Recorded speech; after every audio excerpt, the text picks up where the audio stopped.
오늘 말씀의 제목은 증명하지 말고 증언하라 라는 말씀을 가지고 제목을 가지고 말씀을 나누려고 합니다. 3월 달부터 주님은 나를 증인으로 부르셨습니다 라는 새로운 시리즈로 우리가 함께 말씀을 나누려고 하는데요. 여러분, 증인이란 누구입니까? 증인이란 어떤 사실을 대신 증명하는 사람을 증인이라고 말을 합니다. 그런데 증인은 아무나 세우지 않아요. 법정에 가도 그렇죠. 우리는 아무 사람이나 데려와서 그 사람을 증인이라고 말하지 않습니다. 어떤 현장에 그 자리에 있었던 사람이나 직접 본 사람이나 그 사실을 알고 입증할 수 있는 사람을 증인으로 세웁니다. 제가 일전에 일화가 하나 있어요. 정말 죄송하지만 제가 제 자랑이 될 수도 있는 이야기를 한 가지만 여러분에게 말씀드리려고 합니다. 저도 한때 그 또래 아이들과 마찬가지로 저도 한때는 외모에 관심을 가졌던 적이 있습니다. 제가 막 그렇다고 막 꾸미고 그런 게 아니라 그냥 좀 잘생겨 보이고 싶고 좀 멋져 보이고 싶고 이런 적이 있어요. 막 마음껏 꾸미고 제가 어느 날 교회를 한번 힘껏 꾸미고 가봤습니다. 그래서 괜히 좀 뭔가 멋져 보이는 거예요. 거울을 보는데. 그래서 친구랑 야, 오늘따라 나 멋있어 보이지 않냐 막 이런 얘기를 하면서 하는데, 여러분 아시죠? 친구들은 절대 인정 안 하는 거. 욕만 먹었습니다. 그런데 그 친구랑 제가 교회 계단을 내려가는데 한 꼬마 아이가 지나가면서 와, 진짜 잘생겼다 라고 하는 거예요. 네, 그래서 그때 그 옆에 있던 어머니가 왜 모르는 사람한테 그런 말 하면 안 돼. 그랬더니 그 꼬마아이가 왜? 진짜 잘생겼잖아 이렇게 얘기를 하더라고요. 그런데 여러분, 저는 잘생겼다라는 말을 자랑하고 싶은 게 아니라 그 자리에 누가 있었냐면 그 친구도 함께 있었어요. 그러니까 저는 평생 그 어떤 꼬마아이가 저한테 잘생겼다라고 말한 거를 입증해줄 증인이 있는 거죠. 저는 그 사실이 너무나도 뿌듯합니다. 여러분 생각해 보세요. 제가 어딜 가서 어떤 꼬마아이가 저보고 진짜 잘생겼대요 라고 하면 방금 여러분들처럼 웃을 거예요. 누가 믿어주겠습니까? 제 입에서 나오는 이야기인데. 그런데 그 자리에 이제 함께 있어서 객관적으로 증언해 줄 사람이 있으니까 저는 너무 좋더라고요. 여러분, 증인이 있다는 것은요, 그 사실이 내 주장이 아니라 객관적인 진실이 될 수 있다는 것을 의미합니다. 그렇다면 여기서 여러분 질문을 하나 할게요. 여러분은 믿음의 증인이십니까? 하나님이 살아계시다고 당당하게 증언하실 수 있으십니까? 저는 우리 이 자리에 앉아있는 모두가 아멘으로 화답할 수 있는 그런 순간이 왔으면 좋겠습니다. 그런데 만약 우리가 하나님을 당당하게 증언할 수 있다면, 만약 그렇다면 여러분은 하나님이 살아계시다는 것을 어떻게 증명하시겠습니까? 어떻게 증언하시겠습니까? 단순히 자기 주장이 아니라 하나님이 살아계시다는 것을 어떻게 객관적인 진실로 여러분은 말할 수 있겠습니까? 여러분의 말로? 성경적 지식으로? 논리로? 또는 변증으로? 그렇게 할 수도 있겠죠. 사실 오늘날 성도들에게 있어서 믿음의 증인이 되고 복음의 증인이 된다는 것은 굉장히 어렵게 느껴집니다. 왜 그럴까요? 증거가 없다고 느끼기 때문이에요. 보여줄 게, 입증할 게 없다고 느끼기 때문입니다. 왜냐? 믿음은 뭐예요? 보이지 않는 것들의 실상이잖아요. 보이지 않아요. 보여줄 게 없어요. 유일한 증거가 있다면 그게 바로 나의 삶일 텐데, 여러분은 여러분의 존재가, 여러분의 현재 모습이, 여러분의 형편이 하나님을 증언하기에 충분하다고 느끼십니까? 솔직히 말하면 부끄럽지만 그렇지 않다고 느끼는 분들이 대부분일 거예요. 왜냐하면 우리는 자꾸 이렇게 생각하죠. 내가 괜찮아야 하나님이 괜찮아 보인다고 생각을 합니다. 내 인생이 잘 풀려야 하나님이 살아계신 것처럼 느껴지고 내가 당당해야 복음도 당당하게 말할 수 있다고 느끼곤 합니다. 네, 여러분, 그런 생각들은요, 우리가 가지고 있는 영적 착각입니다. 하나님의 참됨은 내 상태에 달려있는 게 아니에요. 하나님은 나의 인생과는 전혀 상관없이 하나님 되시는 분이십니다. 주님은 내 형편에 상관없이 주님이 되시고, 내가 잘 살아야 주님이 살아계신 게 아니에요. 내가 실패한다고 주님이 사라지는 것도 아닙니다. 하나님은 이미 하나님이심을 믿으시기 바랍니다. 그래서 오늘 본문이 중요해요.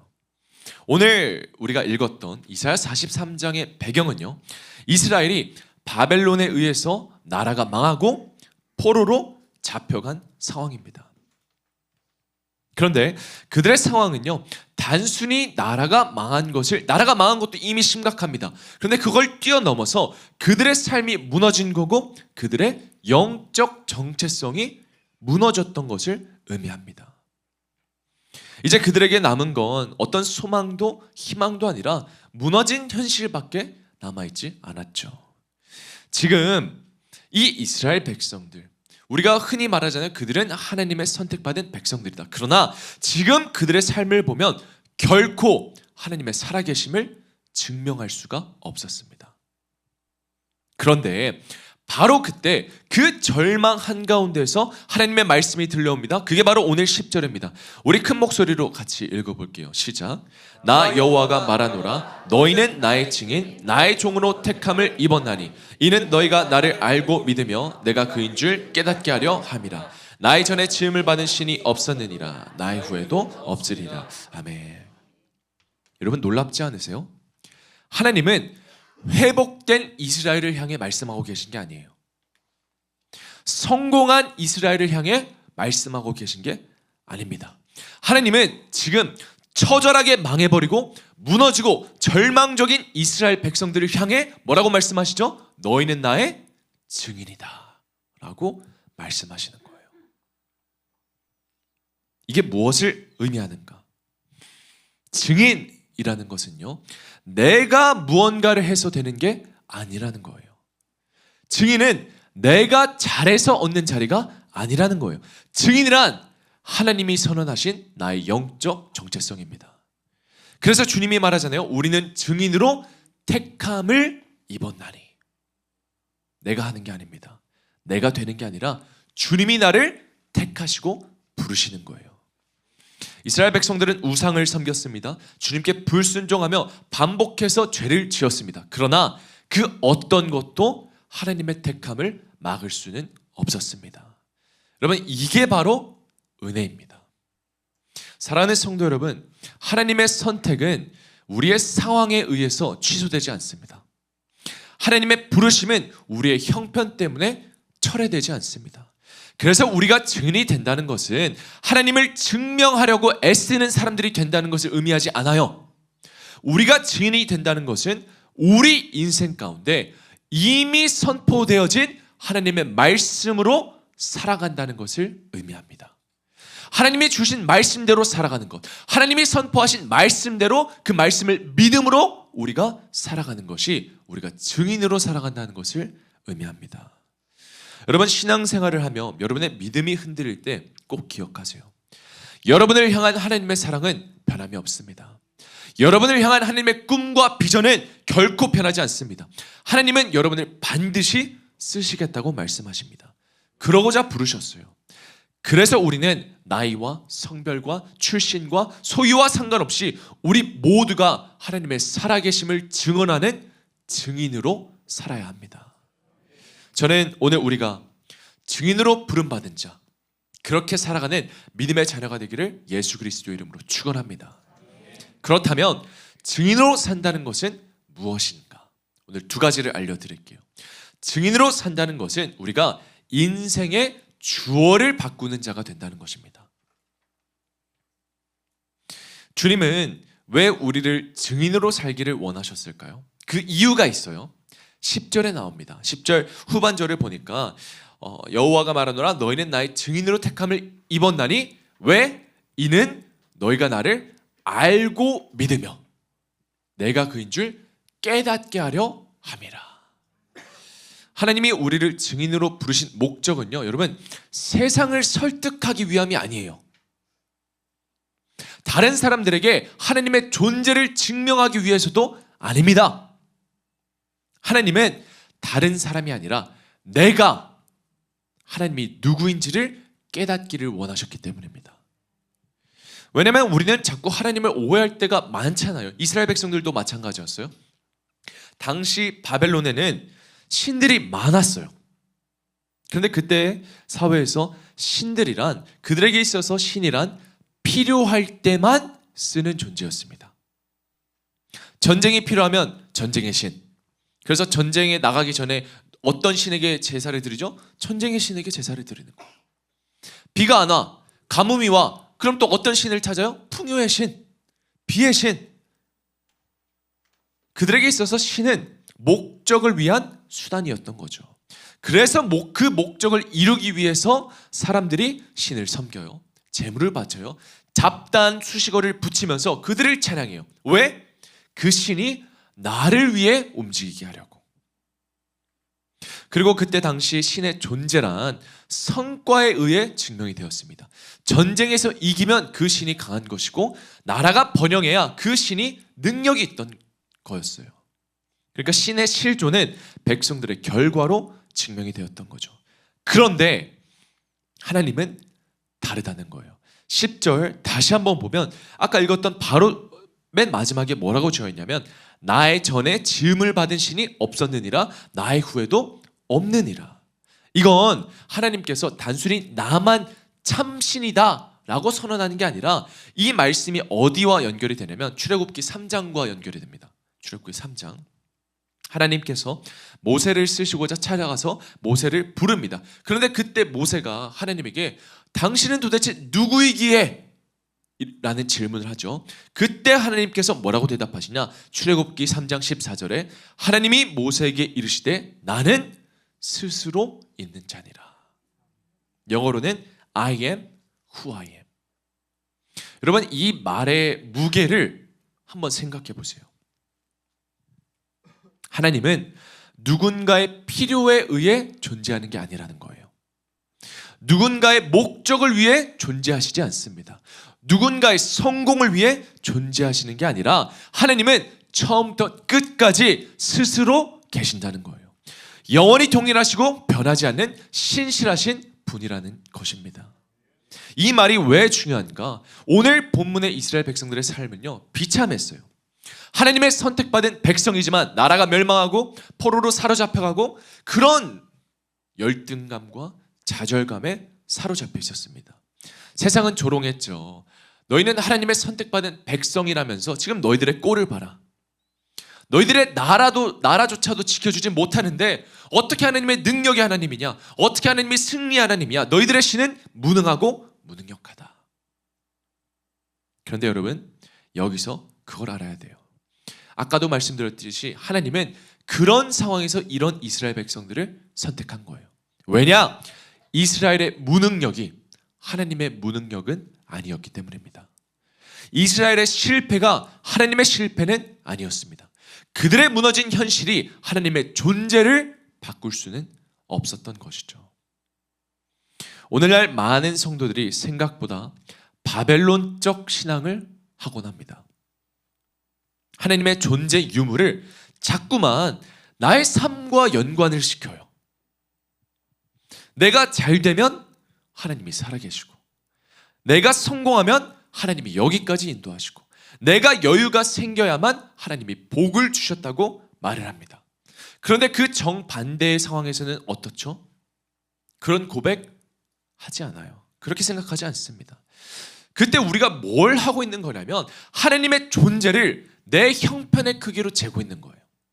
하나님의 능력을 내 성과의 크기로 판단하는 거예요. 하나님의 신실하심을 내 감정의 온도로 측정하고 있는 것입니다. 여러분, 그때 우리는 하나님을 과소평가하는 게 아니라 어쩌면 우리는 우리 스스로를 너무 과대평가하고 있는지는 몰라요.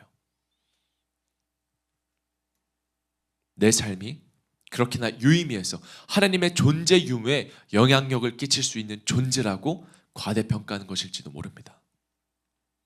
우리는 하나님을 믿는다고 말하지만 실은 나의 인생이 하나님의 간판이 되기를 원할 때가 많습니다. 내 인생이 커야 하나님도 커 보이고, 내 영향력이 커야 하나님도 위대해 보이고, 내 성공이 있어야 하나님이 증명된다고 생각하는 거, 여러분 그거 영적 허세입니다.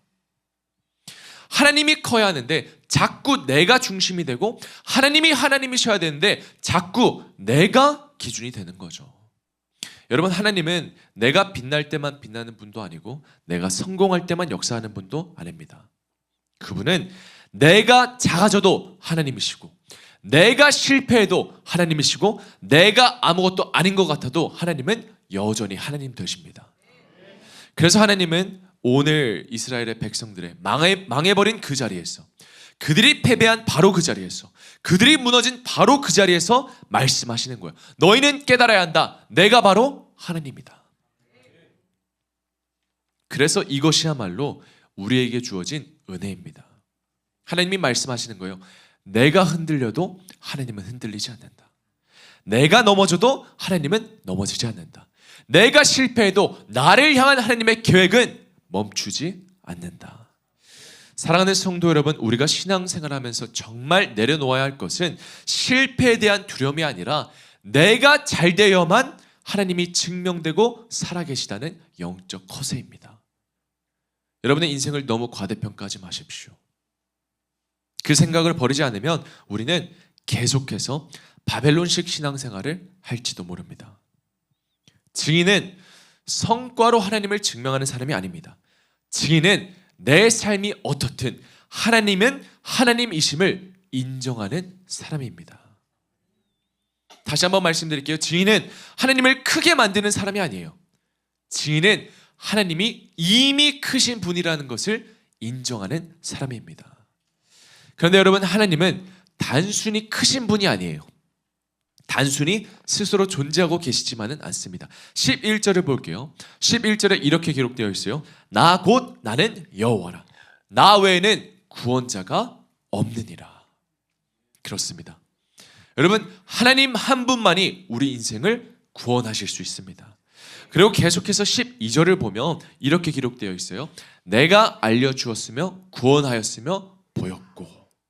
그런데 이 12절 말씀에 한국 성경으로는 생략된 게 있어요. 다른 데를 보면 나오는데 이 말씀이 더 크게 와닿으려면 우리는 이렇게 봐야 합니다. 12절 다시 보면 내가 알려주었으며 내가 구원하였으며 내가 보였고 나는 하나님이니라 여호와의 말씀이니라. 여러분, 주어가 계속해서 누구예요? 내가 하나님이에요. 그렇습니다. 우리 인생의 주어는 늘 하나님이십니다. 우리는 자주 내가 해냈다고 말하고 싶어하고 내가 버텼다고 말하고 싶어하고 내가 선택했다고 말하고 싶어하지만 본문은 이렇게 말하는 거예요. 내가 알게 하였고 내가 구원하였고 내가 보였다. 여러분, 이 말씀이 복음입니다. 내가 했다가 아니라 내가 했다예요. 하나님이 하셨다는 거예요. 우리가 하나님을 찾은 것이 아니라 여러분, 하나님이 우리를 찾아오셨습니다. 우리가 증명한 것이 아니라 하나님께서 먼저 보여주셨습니다. 우리가 붙든 것이 아니라 하나님이 나를 붙들고 계십니다. 여러분의 인생은 여러분 손에 달려있지 않습니다. 하나님 손에 달려있습니다. 그래서 하나님께서는 우리가 할 수 없기 때문에 독생자 예수 그리스도를 이 땅에 보내셨습니다. 예수님께서 우리 인생 가운데 찾아와 십자가로 보여주셨고 부활로 완성하셨습니다. 그리고 하나님 아버지가 누구이신지를 역사 속에서 우리 인생 가운데 찾아와 알려주셨습니다. 사랑하는 성도 여러분, 오직 주님만이 우리 인생을 고치고 살리고 세우는 줄 믿으시기 바랍니다. 그래서 내 인생은 내가 다 책임져야 하는 인생이 아니에요. 내가 다 증명해야 하는 인생이 아닙니다. 내가 붙들고 끌고 가야 하는 인생이 아닙니다. 하나님이 하시는 인생입니다. 그래서 증인으로 사는 우리는 내 인생의 성공담을 말하는 사람이 아니라 내 인생이 어떻든 하나님이 구원자이심을 말하는 사람입니다. 내가 잘 되었기 때문에 하나님을 말하는 사람이 아니라 내가 할 수 없었던 나의 구원을 주님께서 이루셨기에 그 은혜를 고백하고 믿음으로 살아가는 사람이 바로 저와 여러분들인 거예요. 그러니 여러분, 하나님을 증명하려 하지 마시고 여러분 인생 가운데 구원자 되시는 하나님을 인정하시기 바랍니다. 하나님을 크게 만들려 하지 마시고 하나님은 이미 크신 분임을 인정하시기 바랍니다. 내가 아니라 하나님이십니다.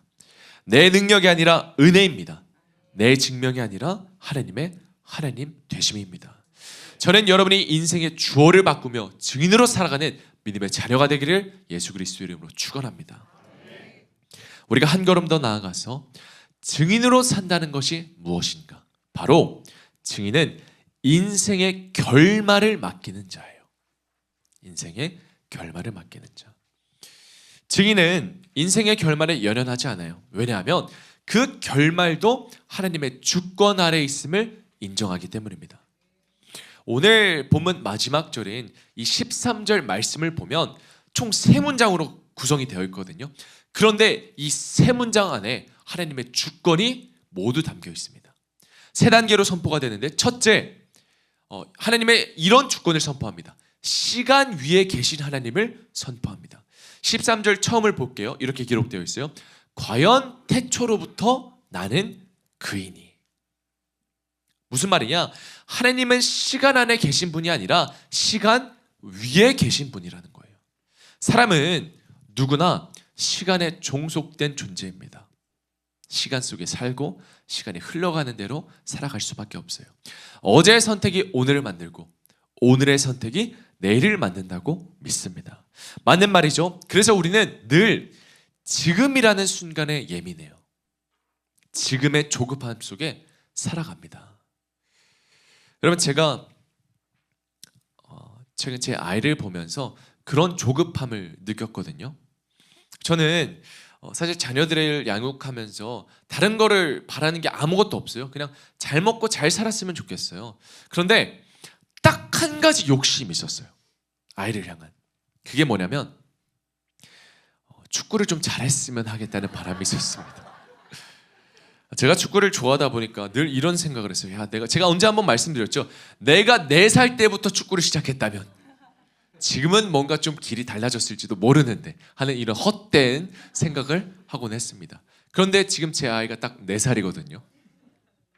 그래서 제가 축구를 가르치려고 해봤어요. 그런데 처음에는 막 신나더니 5분이 지나니까 하기 싫다는 거예요. 집에 가고 싶다고, 재미없다고, 집에 가자고. 제가 그래서 달래면서 아니야, 괜찮아, 할 수 있어, 이거 재밌는 거야 계속 하는데 결국 포기하더라고요. 순간 마음이 복잡해졌습니다. 얘가 엄마를 닮아서 운동신경이 없나? 나를 닮았으면 이러지 않을 텐데. 웃긴 얘기지만 제가 그 순간만큼은 진지했습니다. 그런데 그때 육아 선배님들이 그렇게 얘기하더라고요. 조급해하지 말라고. 어릴 때는 다 그렇다.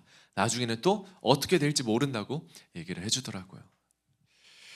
여러분, 맞는 말이죠. 지금 싫어한다고 뭐 평생 싫어할 것도 아니고, 그렇겠죠? 평생 싫어하는 것도 아니고, 지금 관심이 없다고 영원히 관심 없다는 것을 의미하지는 않습니다. 그런데 우리는 너무나도 자연스럽게 지금이라는 순간을 결말처럼 받아들일 때가 많아요. 여러분, 신앙도 그렇지 않아요? 지금 기도가 막히면 하나님이 침묵하시는 것 같고, 지금 일이 풀리지 않으면 하나님이 늦으시는 것 같고, 지금 손해를 보면 내가 하고 있는 섬김과 헌신과 순종이 잘못됐다고 느낍니다. 우리는 이 지금의 느낌을 결말로 확대 해석하기 때문이죠. 그래서 믿음이 흔들립니다. 신앙의 태도가 달라집니다. 그래서 조급해집니다. 그러나 여러분, 만약 여러분이 하나님이 시간 위에 계시다는 분이라는 것을 믿는다면 우리는 조급해야 할 이유가 없습니다. 조급함은 시간을 내가 통제하려는 마음에서 옵니다. 하지만 시간이 하나님의 것이라면 우리는 오늘을 하나님을 신뢰함으로 살아가면 되는 것입니다. 성경은 이렇게 하나님에 대해서 기록하죠. 시편 90편에 곧 영원부터 영원까지 주는 하나님이시니이다. 이사야 44장에 나는 처음이요 나는 마지막이라. 요한계시록에 나는 알파와 오메가라. 이제도 있고 전에도 있었고 장차 올 자요 전능한 자라. 할렐루야. 사랑하는 성도 여러분, 하나님이 시작부터 계셨다면 우리는 나중을 두려워할 이유가 없습니다. 지금은 끝이 아니에요. 과정일 뿐이에요. 우리는 오늘을 보고 흔들리지만 하나님은 우리를 위해 축복의 미래, 반전의 미래, 기적의 미래를 예배하고 계십니다. 그러니 시간마저도 다스리시는 하나님의 주권을 인정하고 하나님께 여러분의 지금을 맡겨드리시길 바랍니다. 우리가 알아야 하는 하나님의 두 번째 주권, 13절에 선포되는 두 번째는 바로 하나님은 상황 위에 계신 하나님이라는 거예요. 13절 두 번째 문장을 볼게요. 이렇게 기록되어 있어요. 내 손에서 건질 자가 없도다. 이 말은 하나님이 단순히 강하시다고 말하는 게 아니라 지금 우리가 처한 그 상황조차도 하나님 손 안에, 하나님의 손 안에 있다는 주권적인 선언입니다. 여러분, 바벨론이 이스라엘을 쳐서 망하게 된 것은요, 역사적인 우연이 아니에요. 하나님의 개입하심입니다. 겉으로 보기에는 막 국제 정세 변하고 군사력의 차이처럼 보여지지만 하나님은 이미 예레미야를 통해 어떻게 말씀하셨냐? 예레미야서 25장 8절에 이렇게 기록되어 있어요. 만군의 여호와께서 이와 같이 말씀하시니라. 9절을 보니까 보라, 내 종 바벨론의 왕 느부갓네살을 불러다가 이 땅과 그 주민과 사방 모든 나라를 쳐서 진멸하여 영원한 폐허가 되게 할 것이라. 하나님은 지금 바벨론을 내 종이라고 부르십니다. 그러니까 이스라엘을 무너뜨린 그 제국조차 하나님의 손 안에 있는 거예요. 겉으로 보기에는 역사적인 흐름으로 일어난 일 같았지만 실제로는 하나님이 모든 역사를 주관하고 계셨던 거죠. 그런데 왜 하나님은 그런 과정을 허락하셨습니까? 왜 바벨론을 이용해서 이스라엘 쳤을까요?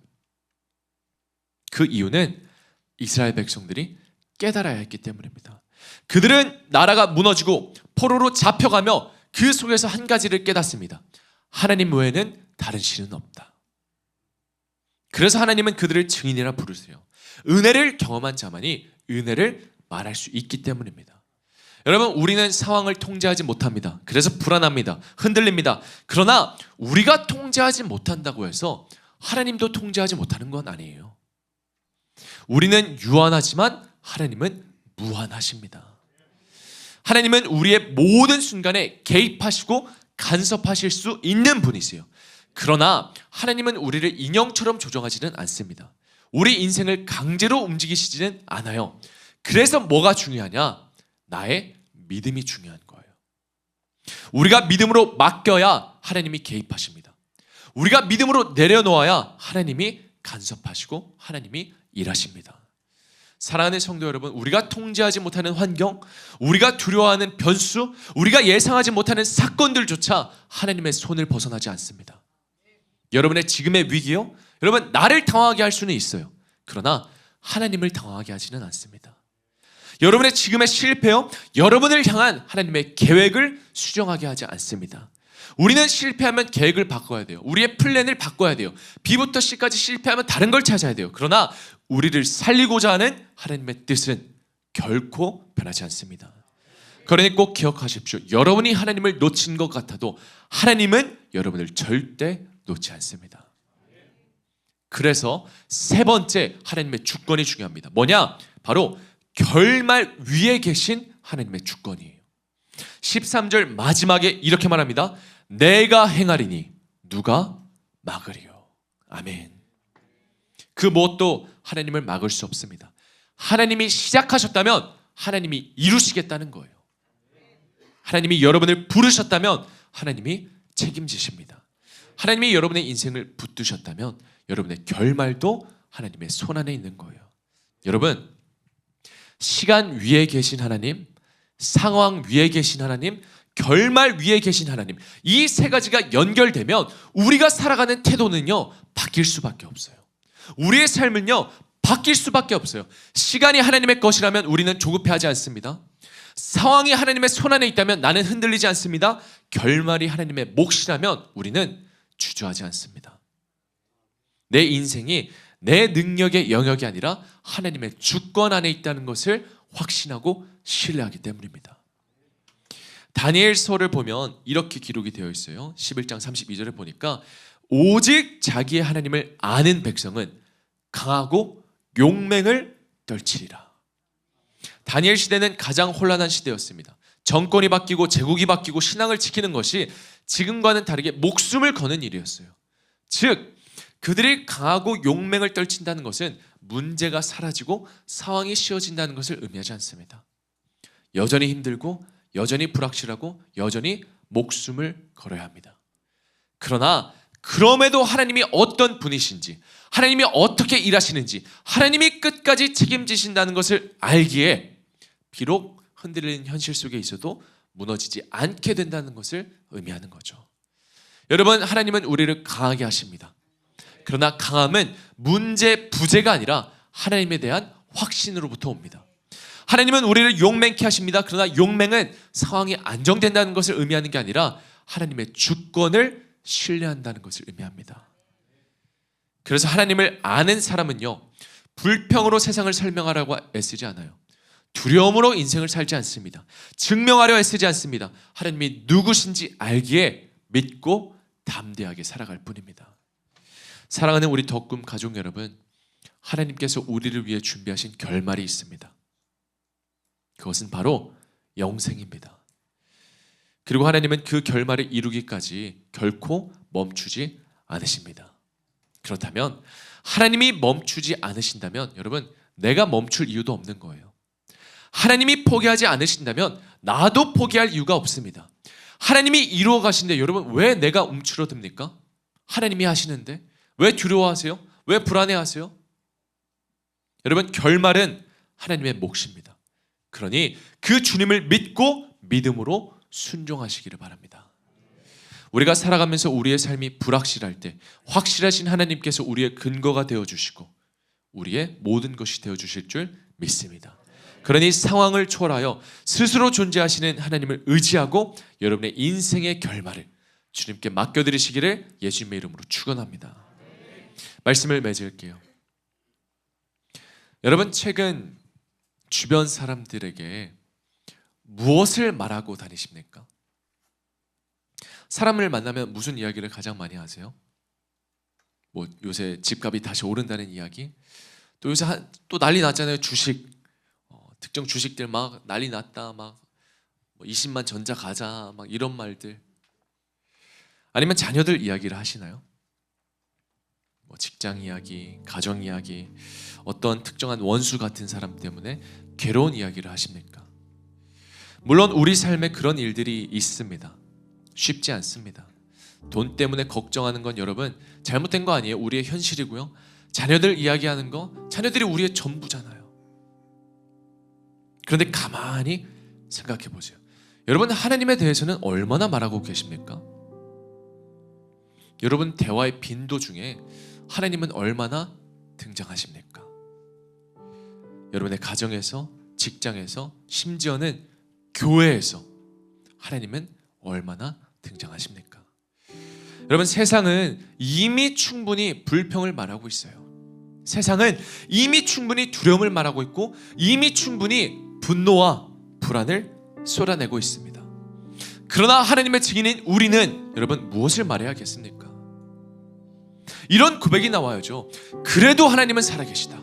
그래도 하나님은 신실하시다. 그래도 하나님만이 나의 전부이다. 이 고백이 나와야 합니다. 내 뜻대로 되는 거 하나 없어도 여러분 그래도 하나님은 살아계십니다 라고 말할 수 있겠습니까? 아멘 하셔야죠. 내 계획이 틀어져도 그래도 하나님은 신실하십니다. 내가 약하고 부족하고 이해하지 못해도 그래도 하나님만이 나의 전부입니다.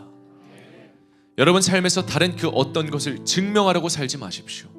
내가 얼마나 대단한 사람인지, 가치 있는 사람인지, 혹은 내가 얼마나 어떤 억울한 일을 겪었는지 여러분 말할 필요 없어요. 주님은 다 아세요. 우리는 그저 주님이 보여주시고 깨닫게 하시고 알게 하시는 것을 증언하면 됩니다. 저는 하나님의 놀라운 은혜를 아는 우리의 믿음이 우리의 삶이 되고 우리의 태도가 되었으면 좋겠습니다. 여러분, 오늘 두 가지를 알려드렸어요. 증인으로 산다는 것은 인생의 주어를 바꾼다는 것입니다. 그리고 인생의 결말을 맡긴다는 것입니다. 저는 저와 여러분 모두가 하나님이 부르신 증인답게 이 세상을 살아가며 하나님 되심을 고백하는 믿음의 사람이 되기를 예수님의 이름으로 축원합니다. 우리 시간 이 찬양 같이 고백하고 기도할게요. 모든 상황 속에서 모든 상황 속에서 주를 찬양할지라. 주는 너의 큰 상급